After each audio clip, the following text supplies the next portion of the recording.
یہ کہہ رہے ہیں مجھے آپ اسلام 360 اپلیکیشن میں قرآن کے ترجمے تو بتائیں کہ کن کن اشخاص نے کیے، مگر حدیث کے ترجمے کس نے کیے یہ نہیں پتا، اور جو حدیث اصحاب پر یا ان کے خلاف بھی جاتی ہے ان کے ترجمے بہت عجیب ہوتے ہیں، ایک بار ضرور دیکھیے گا۔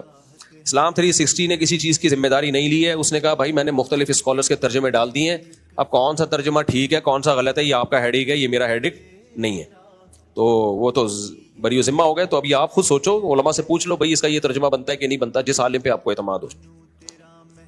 عرض یہ کرنا ہے کہ اگر کوئی شخص مسجد میں عشاء کی نماز ادا کرنے جائے اور امام صاحب تراویح کی نماز کے لیے کھڑے ہو جائے تو اس صورت میں وہ شخص کیا کرے؟ اس سوال کا جواب ہے کہ امام اہل حدیث نے یہ دیا کہ وہ امام کے ساتھ تراویح میں شامل ہو جائے، اس نیت کے ساتھ کہ وہ عشاء کی فرض نماز ادا کر رہا ہے، اور جب امام سلام پھیرے تو اپنی تیسری اور چوتھی رکعت کرے۔ آپ اس بارے میں کیا رائے ہے؟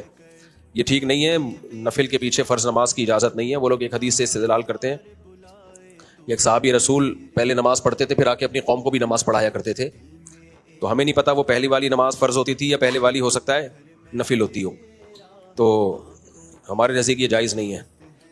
آپ عشاء اپنی الگ پڑھ لیں اور پھر امام کے ساتھ تراویح میں شامل ہو جائیں۔ مفتی صاحب اگر نماز پڑھتے ہوئے ذہن گندا ہو جائے بے دھیانی میں،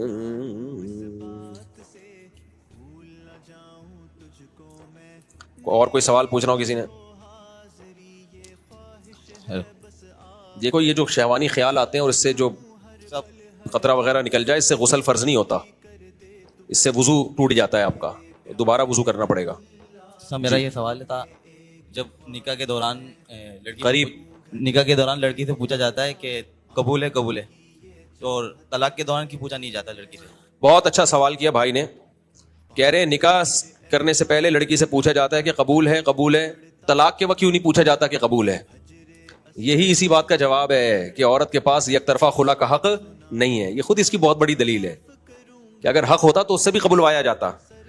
تو طلاق کا حق اللہ نے مرد کو دیا ہے، اس کو یہ رائٹ دیا ہے کہ وہ چھوڑنا چاہے تو چھوڑ سکتا ہے، باقی اس کو اپریشیٹ نہیں کیا، تو باقی اس میں حکمتیں کیا ہیں، مصلحتیں کیا ہیں۔ کل میرا وہ خلا والا کلپ نہیں جو جہلم والی سرکار کے خلاف میں نے چلایا تھا، اس کا بیچ سے کسی نے کلپ کاٹ کے چلایا ہوا تھا، اتنی گالیاں عورتوں نے مجھے دی ہوئی کہ یہ تو ہے ہی عورتوں کے خلاف، یہ تو ہے ہی ایسا، یہ تو ہے ہی۔ ایک آدمی نے ڈھنگ کی بات لکھی ہوئی تھی کہ اگر عورت کے پاس یہ حق آ گیا تو جو تھوڑے سے مرد شادی شدہ رہ گئے وہ بھی رنڈوے ہو جائیں گے۔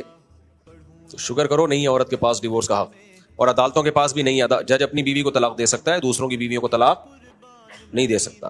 اب وہ اہل حدیث لوگ بولتے ہیں خلا طلاق تھوڑی ہے، بھائی جو بھی ہے نکاح نہیں ختم کر سکتا، نکاح ختم کرنے کا حق کس کے پاس ہے؟ مرد کے پاس۔ یہ قرآن کے الفاظ ہیں، او بیدہ عقدۃ النکاح، اللہ نے شوہر کو یہ کہا ہے کہ اس کے پاس نکاح کی گرہ اسی کے ہاتھ میں۔